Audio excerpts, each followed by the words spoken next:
estudiando el tema ¿Sigue sanando Dios hoy día? Y estamos en la segunda parte, ¿cómo sanaba Jesús y los apóstoles? Esta es una interrogante importante porque a la luz de lo que las personas piensan acerca de las sanaciones, Jesús tuvo un propósito y también los apóstoles tuvieron un propósito por el cual sanaban. Y por eso es que cuando estudiamos el ministerio de sanación de Jesús, necesitamos revisar algunas cosas importantes acerca de cuáles eran los propósitos, y en esto nos vamos a enfocar en esta mañana. El propósito de los milagros, las sanaciones de Jesús y los apóstoles. Y para empezar, el propósito por el cual Jesús sanaba era para cumplir las Escrituras. Este es un punto que ya lo estudiamos, pero quiero que volvamos a recordarlo para poder introducir el tema. Jesús fue enviado con el propósito específico. Bueno, Jesús tenía varios propósitos, pero uno de ellos era morir en la cruz. Uno de ellos era morir en la cruz, pagar el precio por nuestros pecados, y el otro, para evidenciar que Él era el Mesías, necesitaba hacer algunas cosas, y en este caso, sustentar que los milagros no provenían de Belcebú, como decían los judíos, sino que provenían de Dios. Y precisamente Él demostró su poder y deidad a través de los milagros y prodigios que Él hizo. Y ese era uno de los propósitos. En primer lugar, los milagros y prodigios eran para autenticar su ministerio. Es decir, que los judíos podrían distinguir que Él era el Mesías, y sin embargo no lo hicieron. Pero estas señales y prodigios eran en cumplimiento de la profecía. Por ejemplo, Isaías capítulo 42, versículo 1 al 4, nos muestra cómo Dios enviaba a este siervo para pagar el precio por nuestros pecados, pero también para autenticar o para dar el propósito de que identificaran el Mesías, el Cristo. Y entonces, en Mateo capítulo 8, 14 al 17, dice: vino Jesús a casa de Pedro y vio a la suegra de este postrada en cama con fiebre, y tocó su mano y la fiebre la dejó, y ella se levantó y le servía. Y cuando llegó la noche, trajeron a él muchos endemoniados, y con la palabra echó fuera los demonios y sanó todos los enfermos, para que se cumpliese lo dicho por el profeta Isaías, como dijo: Él mismo tomó nuestras enfermedades y llevó nuestras dolencias. Es decir, Isaías estaba cumpliendo aquí. Pero en primer lugar, cuando Isaías menciona Él mismo tomó nuestras enfermedades, no está hablando en sí de las enfermedades físicas o de todas, porque si no, entonces ¿por qué nos enfermamos? Pues, es la pregunta. Pero Él está hablando en el contexto de la muerte de Cristo, servía para pagar la enfermedad del pecado que la humanidad tiene. Y ese era uno de los propósitos. Y vemos aquí algunas cosas importantes, pero en primer lugar, lo que Jesús hizo, cumplir las Escrituras. ¿Cuál fue la profecía cumplida aquí?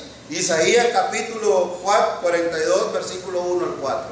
Eso fue lo que se cumplió cuando dice: para que se cumpliera lo dicho por el profeta Isaías cuando dijo: Él mismo tomó nuestras enfermedades y llevó nuestras dolencias. Es decir, el propósito del ministerio de sanación de Jesús era precisamente eso: autenticar, demostrar su deidad, y a través de su poder identificó y cumplió las Escrituras.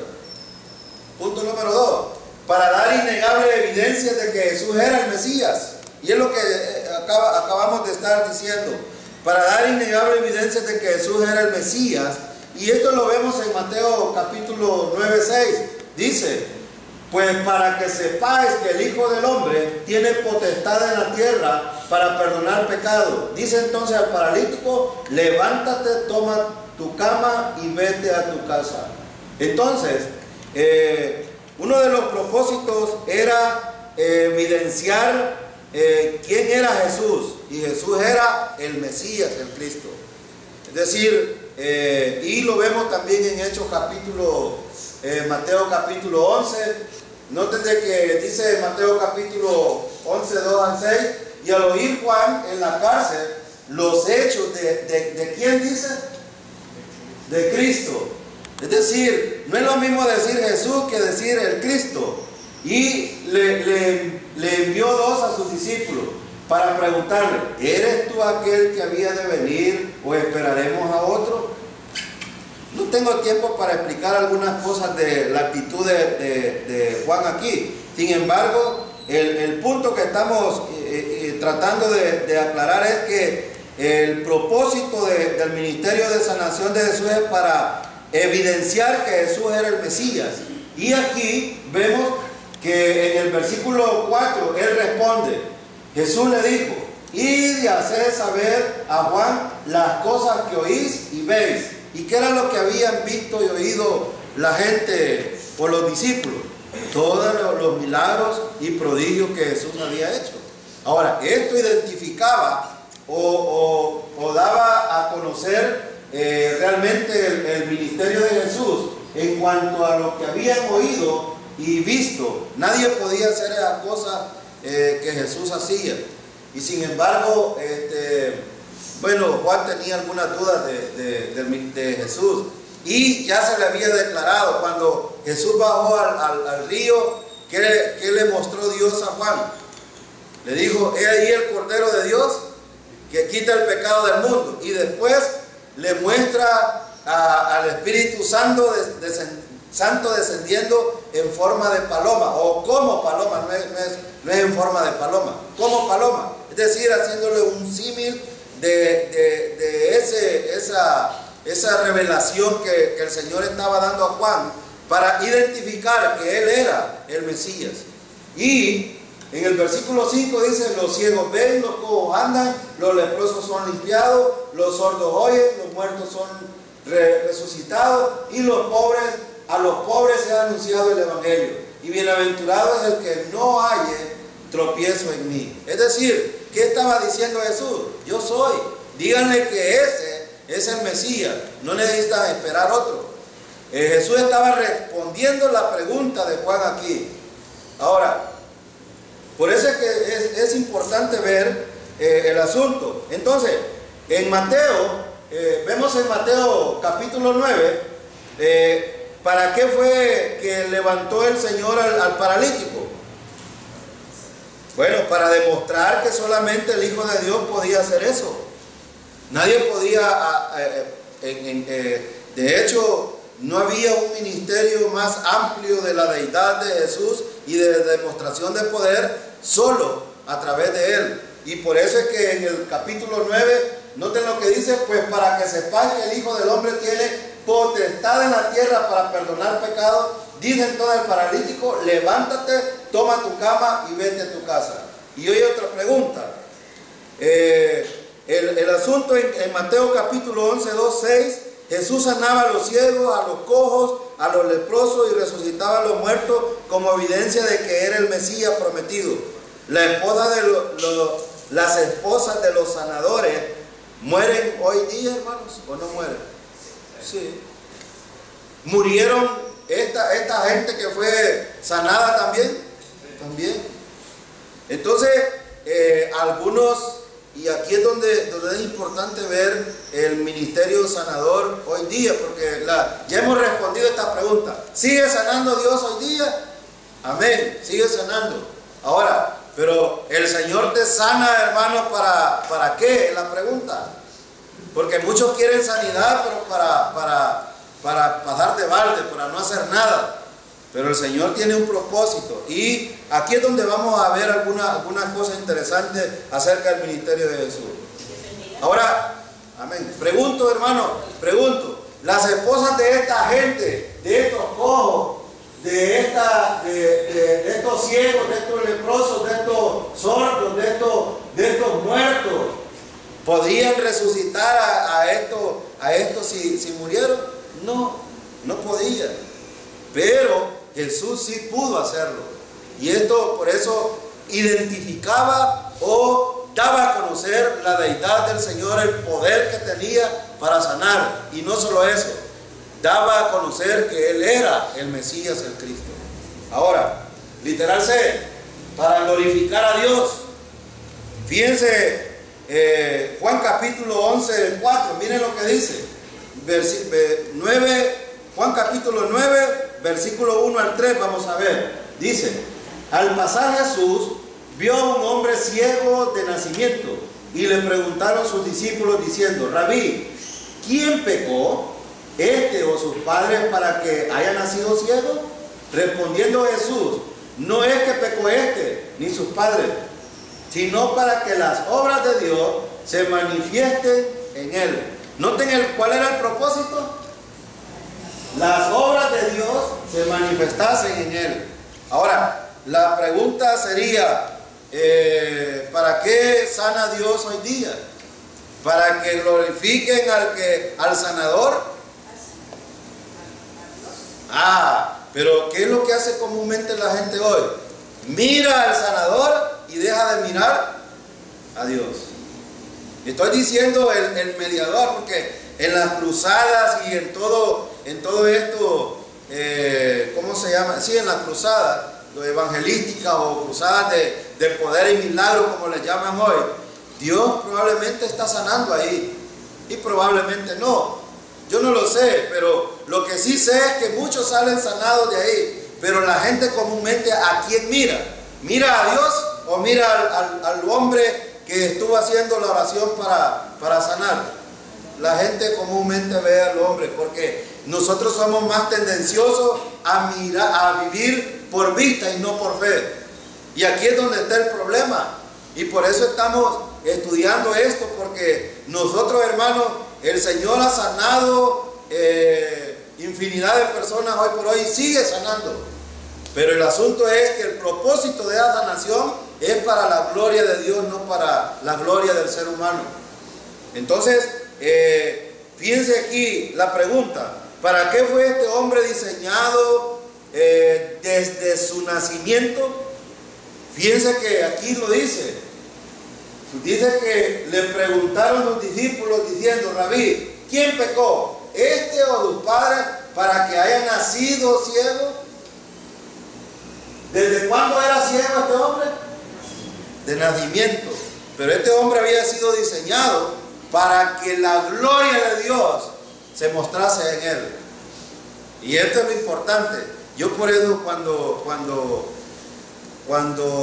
vengo al culto de oración, me interesa la actitud del creyente, no el número de los creyentes que vienen. Yo quiero decirlo así, quizás se oye golpeado, porque mi esposa dice: vos te dices algunas cosas bien golpeadas, pero es verdad, hermano. Miren, la actitud de un creyente ante los ministerios del Señor debe de ser fe sola en el Señor, nada más. Porque este muchacho, imagínense que los judíos estaban preguntando: bueno, ¿y quiénes pecaron? ¿A quién le estaban echando la culpa? Porque generalmente la mayoría, y aún los carismáticos pentecostales hoy, le echan la culpa a medio mundo. Le echan la culpa al diablo, le echan la culpa a Satanás, a los padres, le echan la culpa al sistema, le echan la culpa a medio mundo. Pero ahora pregunto, cuando tú estás enfermo, si tú estás enfermo, ¿a quién has culpado? No debemos de culpar a nadie, hermano.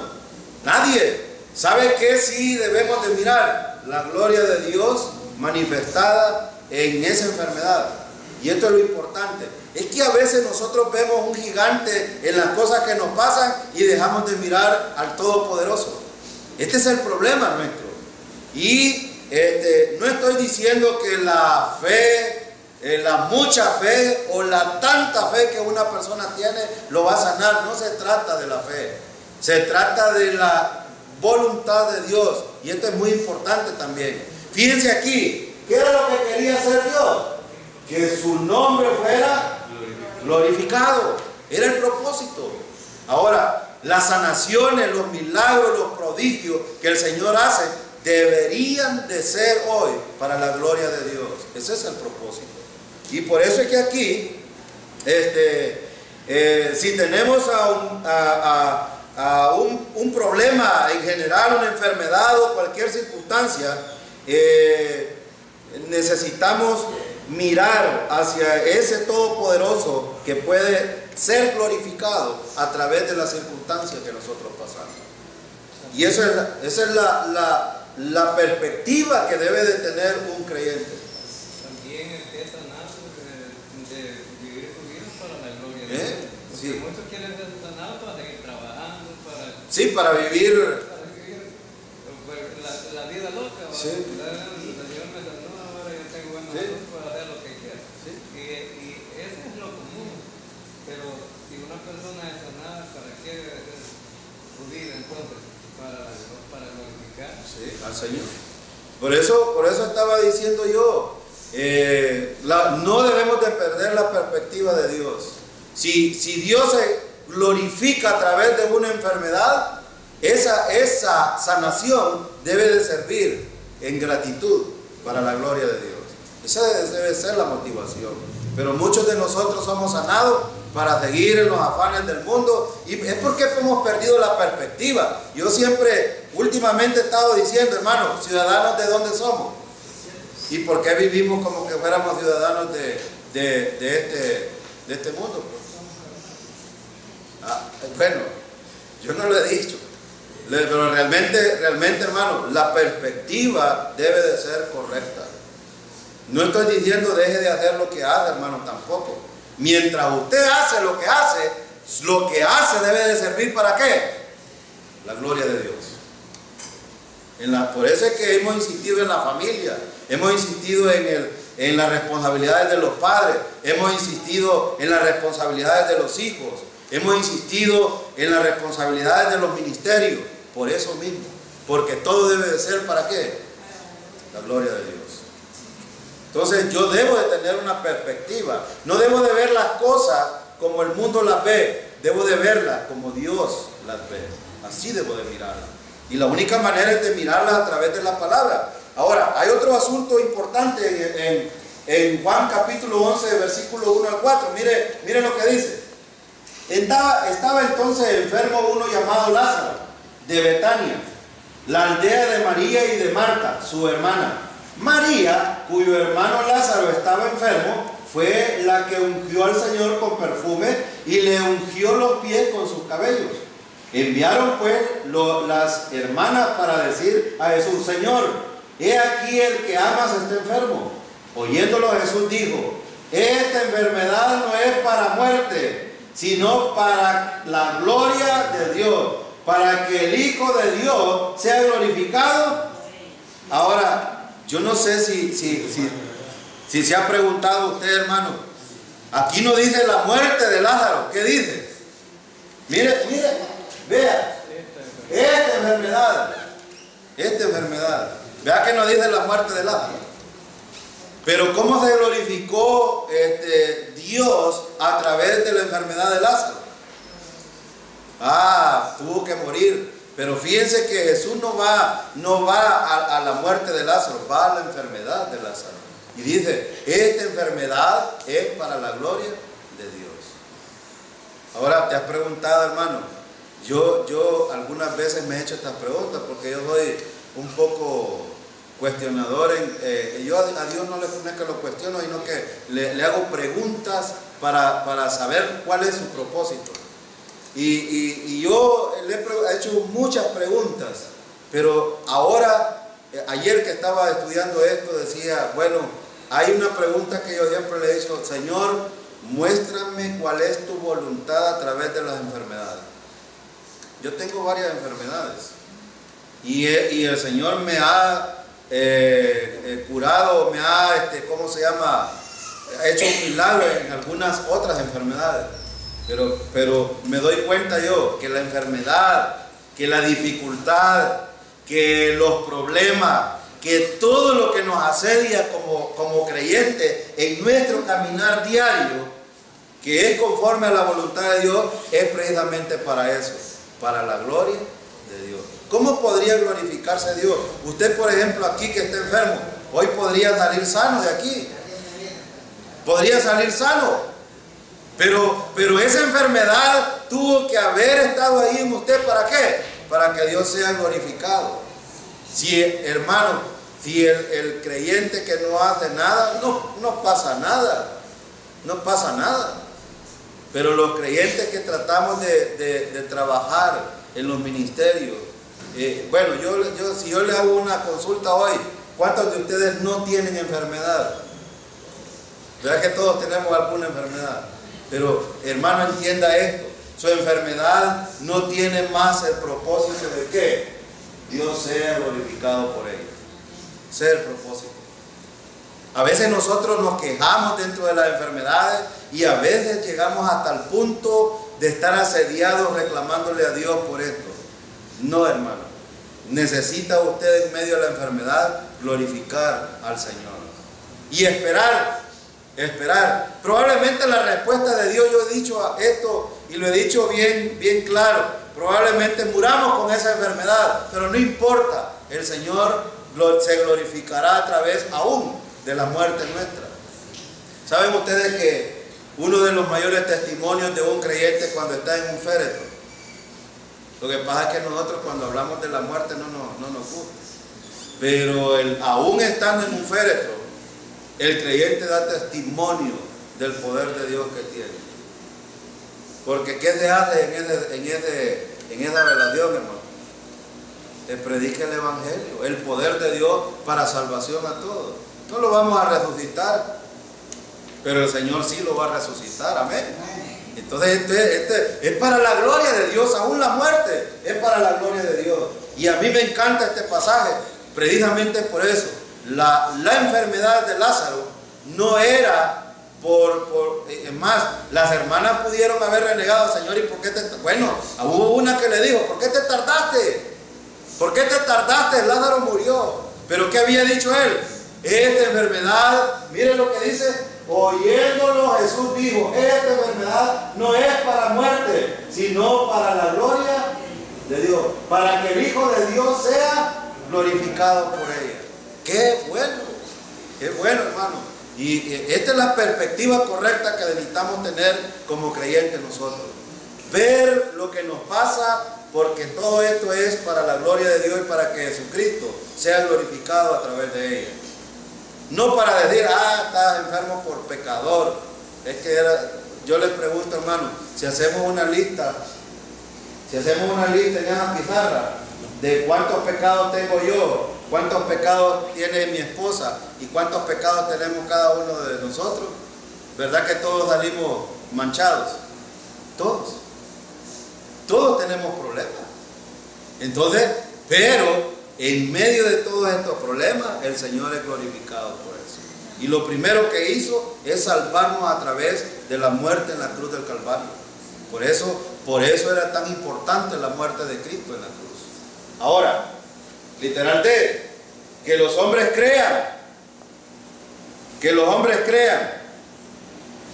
en Cristo y reciban vida eterna. Ese es otro propósito.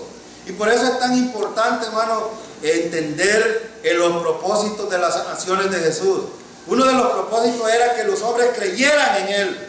Mire lo que dice Juan capítulo 20, 30 al 31. Dice, hizo además Jesús muchas otras señales en presencia de sus discípulos, las cuales no están escritas en este libro, pero estas se han escrito para que creáis que Jesús es el Cristo, el Hijo de Dios, y para que creyendo tengáis vida en su nombre. Noten que aquí hay dos cosas importantes. Hay dos cosas importantes, pero quiero hacer una pregunta. ¿Qué motivó a Cristo a sanar a la gente repetidamente? ¿Qué motivó? Bueno, lo motivó precisamente, en primer lugar, la salvación de las personas. Esa fue una de las motivaciones. La otra motivación era, lo dice aquí, era que identificaran quién era ese Jesús, el hijo del carpintero, que identificaran que no solo era ese hijo del carpintero, sino que identificaran que Él era el Mesías, el Hijo de Dios, pero que también identificaran que Él era el Cristo. Ustedes creo que saben hacer la distinción entre estos nombres, ¿no? El nombre de Jesús nos identifica al ser humano. Cristo era ser humano, hermano. Claro, era hombre, era humano. Pero también, cuando hablamos de el Cristo, identifica su deidad. Es decir, además de ser hombre, era también Dios. Era el Redentor. Y aquí podemos dar muchos nombres. Era el Redentor. Era Emmanuel, el Dios con nosotros. Es decir, hablar de esto era que los judíos pudieran identificar al Mesías. Y por eso es que aquí dice que hizo muchas otras señales en presencia de los discípulos, las cuales no están escritas en este libro. En Juan, hermano, si se hubieran escrito todas las cosas que Jesús hizo, no hubiesen cabido. En este pasaje dice que no dice los cuales no están escritos en este libro, pero estas se han escrito para que creáis, que era el propósito. Ahora, el propósito principal es que los hombres crean quién era ese Jesús que murió en la cruz del Calvario. Y para eso también, que creáis en Jesús el Cristo, el Hijo de Dios, y para que creyendo tengáis vida en su nombre. Por eso es que yo no sé de dónde sacan voy a decir esto pues no tengo la motivación de dañar absolutamente a nadie, pero los carismáticos pentecostales solo son católicos reunidos en otro templo. ¿Y por qué dice eso, hermano? Porque ¿qué es lo que hacen la mayoría de los pentecostales? Pues, añadir a la fe obras. ¿Y qué es lo que hace? ¿Qué dice el catolicismo? ¿Cómo se salva la gente? Por obra. Fe más obras. Fe más obras. Pero dice este versículo que necesita leer algo más. Mire, para que creyendo tengáis vida. ¿Y de qué vida está hablando, hermano? Vida eterna. Está hablando de vida eterna. Noten que aquí se repite 2 veces la palabra creer. Creáis que Jesús es el Cristo, y para que creyendo en el Cristo tengáis vida en su nombre. Ahora pregunto, ¿hay alguien más que puede dar vida en esta tierra? Es en el nombre del Señor. Cuando hablamos del nombre del Señor es importante, y por eso estaba hablando un poco de la deidad. Cristo era hombre, y para poder pagar el precio de los pecados tuvo que encarnarse, porque sin derramamiento de sangre no hay remisión de pecados. Ahora, ¿Dios pudo hacerlo de otra manera? Sí, pero esta era la manera que mostró desde el Génesis. ¿Cuál fue la manera que le mostró a Adán? La manera de pagar los pecados, o cubrir los pecados de ellos, matando a un inocente, haciendo un sacrificio. Y eso se lo mostró al pueblo de Israel después, vez tras vez tras vez. ¿Saben cuánto tiempo habían pasado los reyes que no habían hecho ese sacrificio, ni la Pascua, ni habían recordado, se habían olvidado de Dios? Más o menos 800, 900 años no habían celebrado la Pascua. Eso lo estudiamos el miércoles pasado. Hermano, ¿cuánto tiempo olvidamos nosotros olvidamos al Señor? Mucho tiempo. Yo creo que necesitamos pasar refrigerándonos en la palabra del Señor vez tras vez. Vez tras vez. Es que yo me siento, hermano, en la casa, pero no entiendo. No entiendo. Hay cosas que yo, hermano, todavía no entiendo. Hay cosas que yo no entiendo. Pero el Señor de repente va revelando las cosas que necesitamos poco a poco. Y el crecimiento no va a ser así, hermano. Los niños, usted para que crezcan, tienen que alimentarlos primero ¿con qué? Leche, de la lechita. Cuando echan los dientes, ¿es señal de qué? Que empieza a darle comida un poquito más sólida. Entonces así somos los creyentes. Los creyentes nuevos necesitan la leche, y por eso es que aquí estamos predicando vez tras vez el Evangelio. Y note que aquí, ¿qué es lo que está diciendo Jesús aquí, pues? que el énfasis de la salvación es el mismo, es Cristo. Y por eso cuando vemos a los extremos, obras, ritos, la iglesia, los pastores, vemos un montón de cosas, nos perdemos. El énfasis del evangelio está en Cristo, su obra terminada en la cruz, es lo único que salva, es lo único que da vida eterna. Ahora, si alguien cree, y esto yo con propiedad lo digo, si alguien cree que Cristo pagó el precio por los pecados, pero necesita hacer algo más, perdóneme, pero no es salvo. No es salvo. Ahora, ¿me interesa a mí saberlo? Si es salvo, no. ¿A quién le debe de interesar? A usted y al Señor. Es una relación con el Señor.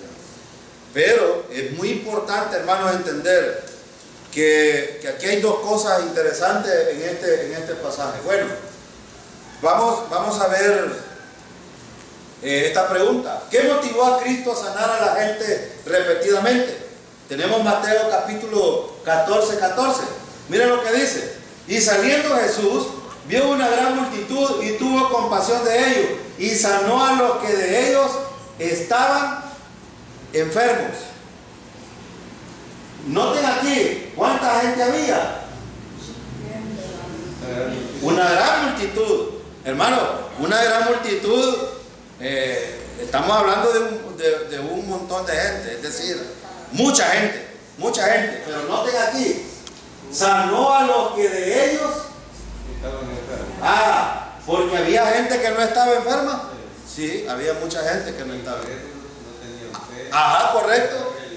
Habían religiosos. ¿Sí? Ahora fíjense bien, la pregunta es: ¿qué motivó a Cristo a sanar a la gente repetidamente? Bueno, veamos este versículo lo dice. Miren lo que dice. Tuvo. Ahora la pregunta es: ¿qué es la compasión, hermano? La compasión se determina en dos vías. En primer lugar, el amor de Dios. Y en segundo lugar, la misericordia de Dios.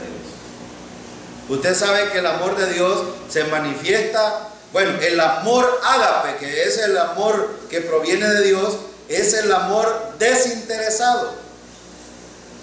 Es decir, te hago esto a pesar de que no lo mereces. Ese es el verdadero amor. El demás amor es el amor interesado, hermano. El filial, que el eros, que el otro, el filial y eros. Pero el ágape es así. ¿Merecía esta gente que el Señor lo sanara? No, pero el amor de Dios fue manifestado y por eso era compasivo. Pero también era misericordioso porque ellos no lo merecían, y a pesar de que no lo merecían, el Señor lo hizo. Ahora pregunto, cuando el Señor sana, hermano, hoy día, ¿sana porque lo merecemos nosotros? Y aquí es donde está lo importante de entender para qué sirven las enfermedades, porque muchos de nosotros podemos llegar al punto hasta de maldecir a Dios en nuestra enfermedad. Y ojo con esto, porque Dios quiere glorificarse a través de nuestras circunstancias. Pero si nosotros, hermanos, no entendemos el amor de Dios y su misericordia, entonces vamos a estar amargados, vamos a estar infelices en medio de las circunstancias. Y el Señor no quiere eso de un creyente. Yo no digo que no se sufre. ¿Duelen las enfermedades, hermanos? Sí, duelen. Nos lastiman, nos hacen sufrir por los dolores o por otras cosas que suceden, pero a pesar de eso, Dios quiere que estemos felices, que no afectemos a los demás o que los estemos salpicando por la amargura misma de las circunstancias, o porque estamos renegando contra Dios. ¿Por qué a aquel sí lo sana y por qué a mí no? Y aquí está la respuesta: porque es la compasión de Dios hacia el que Él quiere. Hermanos, Dios es soberano o no es soberano.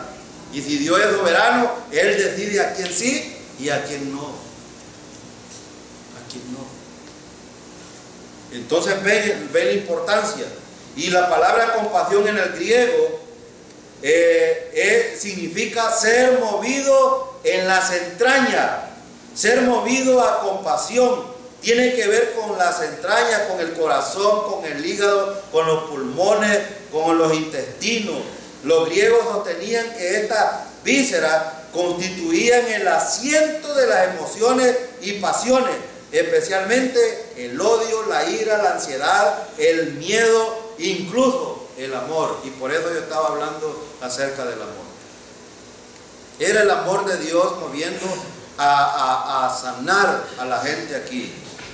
Entonces hay una cosa importante en el versículo 34 del 20. Miren lo que dice. Entonces Jesús, compadecido, les tocó los ojos y enseguida recibieron la vista. Y aquí hay algo bien interesante, lo que hablábamos anteriormente.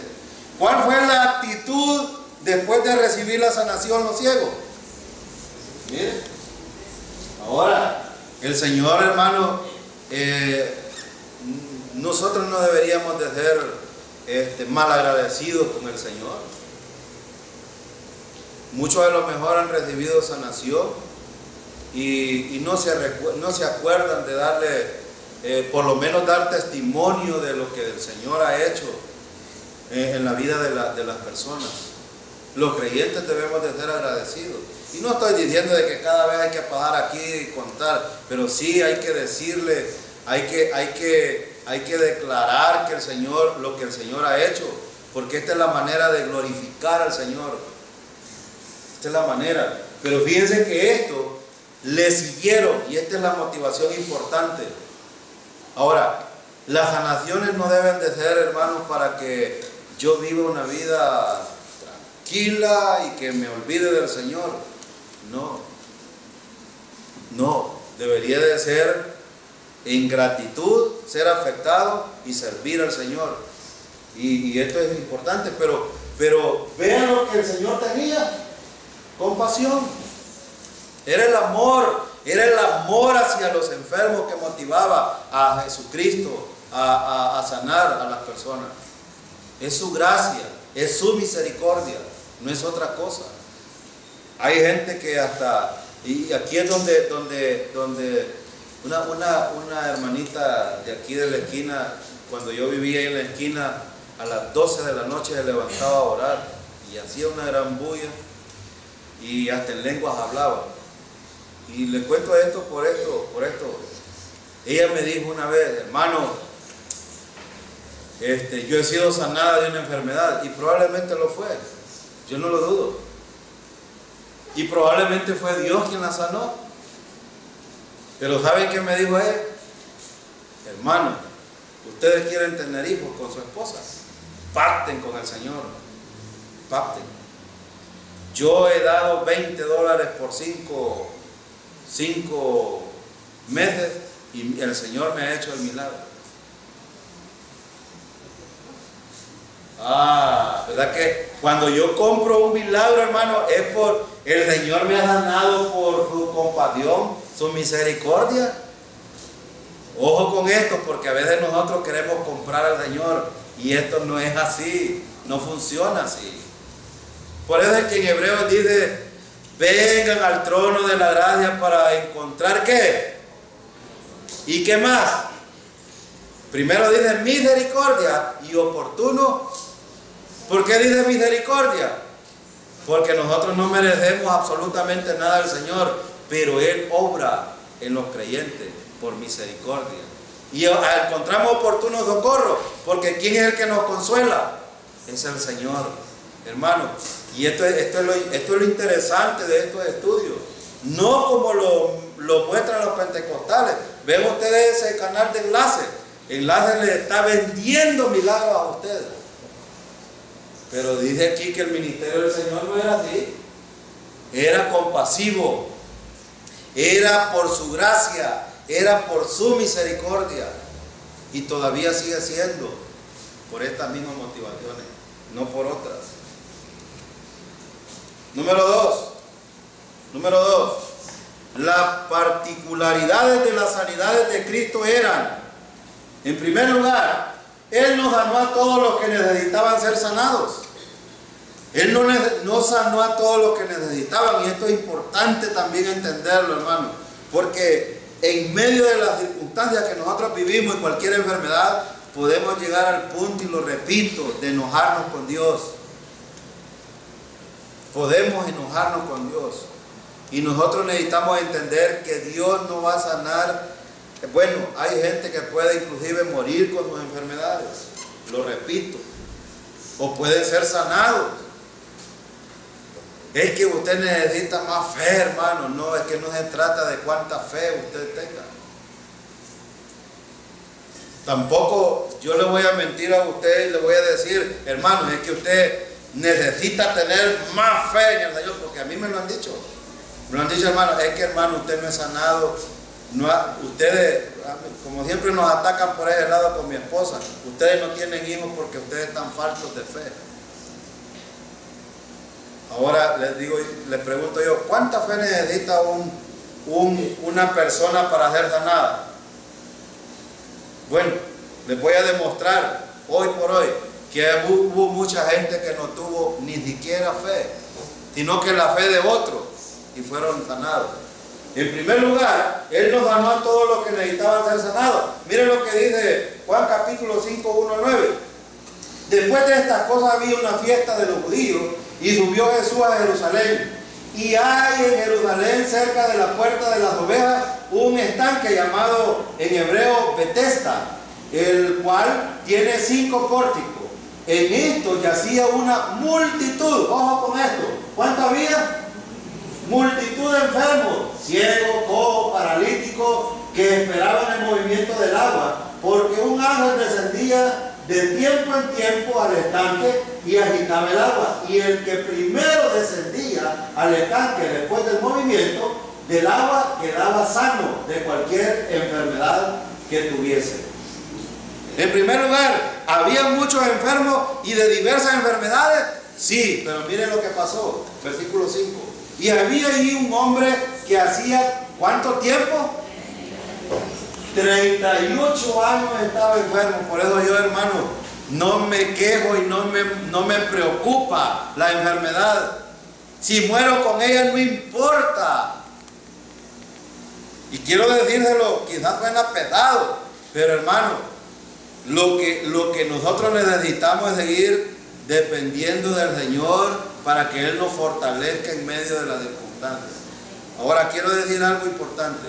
El Señor lo puede sanar ahora, porque Él es soberano.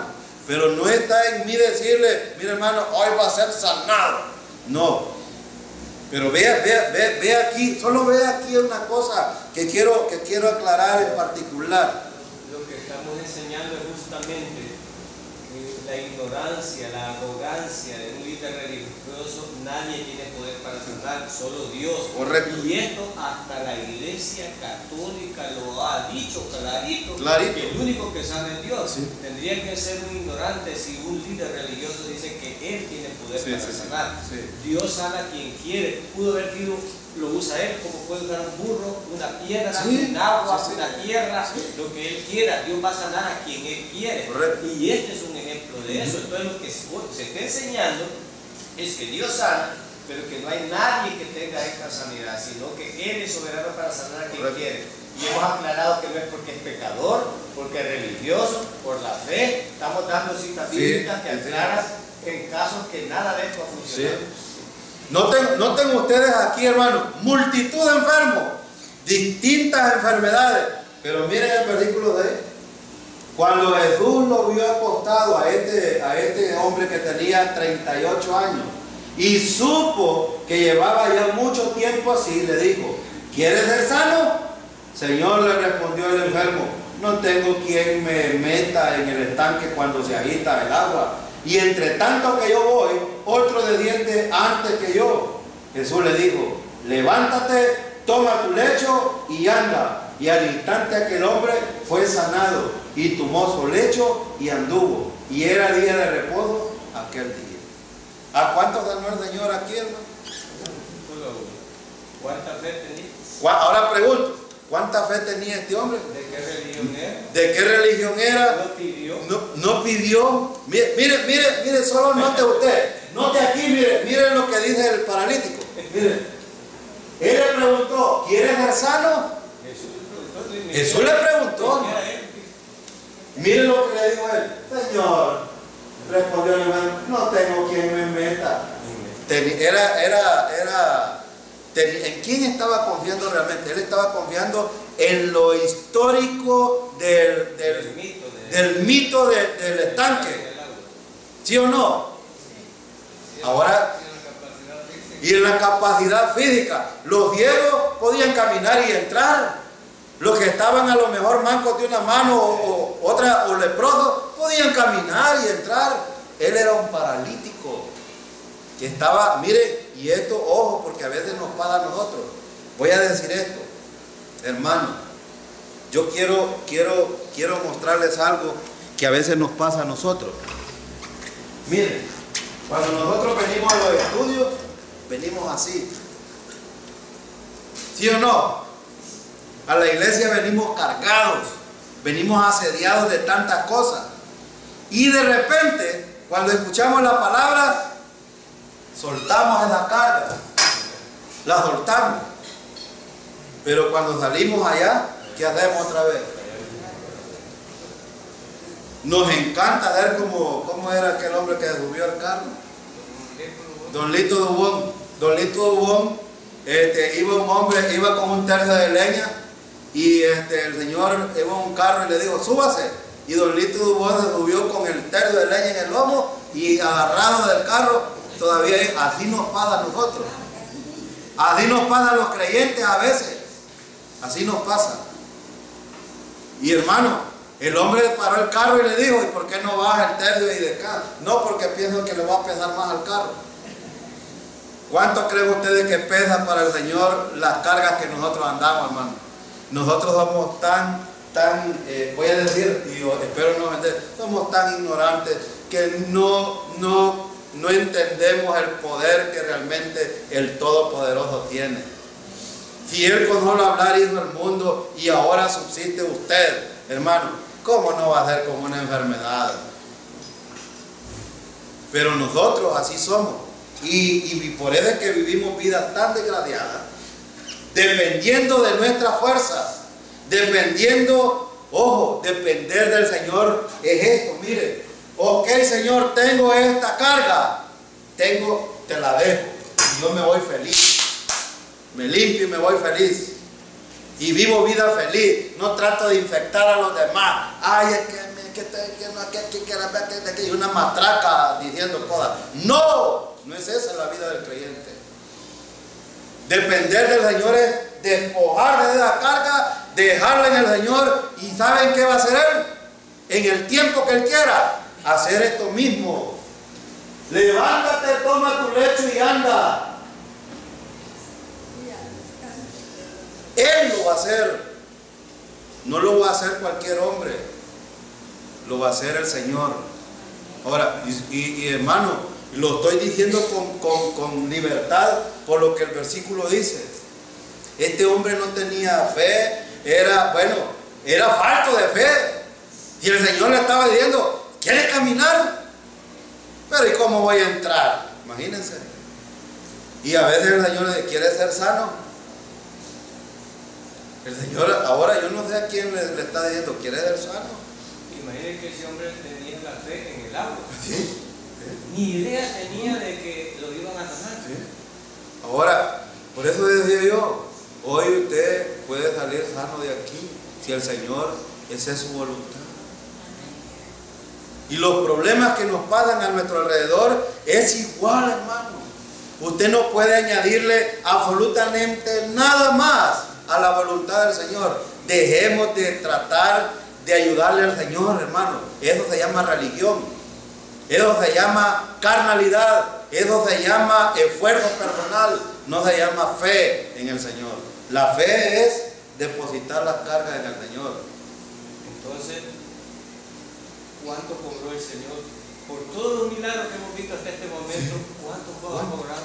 Ahora cuando aparece un líder sin vergüenza por $20, esa mujer que a ti te dijo, está poniendo la fe en los $20 que dio por todos los meses. Entonces, si Dios vende los milagros, un rico ¿cuánto podría dar? No $20 por 5 meses. $1000 podría dar, pero eso no lo va a sanar. Entonces, la gente tiene que ser muy inteligente y escudriñar las escrituras. Mi Señor, que es el maestro de maestros, no ha cobrado hasta este momento todas las citas bíblicas que hemos visto, no hemos visto dinero de por medio. Amor y misericordia. Amor y misericordia. Ahora pregunto, ¿cree usted, hermano, que está sentado ahí, que el Señor tiene amor para usted y misericordia? Entonces es la misma que le mostró a este para mí. ¿Cuánto tiempo ha de pasar? Yo no lo sé, hermano. 38 tenía este hombre. Yo por eso digo, probablemente muramos con nuestra enfermedad o probablemente el Señor nos sane. No lo sé. Pero una cosa sí sé, que la sanación de una persona debe de ser para la gloria de Dios. No debemos de perdernos en la perspectiva correcta. Esto es bien importante. Literal B, y voy terminando. Sus curaciones eran inmediatas y totales. Mire qué importante, pero quiero decir algo también. No significa porque el Señor te sanó de una enfermedad, no te vas a morir. Porque algunos, yo no sé, pero algunos todavía van más allá. Miren, el Señor me sanó y como me sanó, yo no voy a morir. No es cierto, hermano. Lázaro volvió a morir, hermano. Sí, volvió a morir. Sí. Vean los discípulos a donde, los apóstoles donde están ahora. Y quiero decirles más de esto, porque Pablo, ¿cuántas veces había rogado al Señor? ¿Y qué le dijo al Señor? Ahora yo te digo, hermano, bástate su gracia, porque su poder se manifiesta ¿en qué? Ahora, es importante entender, miren, en nuestras debilidades, en nuestros problemas, en nuestras enfermedades, el Señor debe de ser glorificado, y aquí es donde es importante. Por eso hay que depositar las cargas en el Señor. No andemos asediados. Mire, por cualquier cosa. Una señora aquí tiene un hijo borracho. El hijo borracho ya estuvo hospitalizado, le hicieron una operación grande. Hace como 1 año y medio, 2 años creo yo. Ahí anda borracho. La señora llegó temblando un día ante la tía de Marisa y le dijo, ¿qué le pasa? No, que mi hijo. Bueno, y le digo yo, déjelo. Miren lo que anda haciendo usted. Él anda perdido, probablemente se va a morir. Y cuando le digo eso, no le gustó. Se va a morir, le digo yo, déjalo. Pero imagínense que usted anda detrás de él, anda temblando, tiene problemas del corazón, padece de problemas respiratorios, está agravando más las cosas. Otro problema más. Y lo peor de todo esto es que le está dejando problemas a otro. Así somos, los creyentes debemos de ser un poquito más sensatos. Cuando alguien tiene un problema y usted no puede solucionarlo, entonces ¿qué debe de hacer?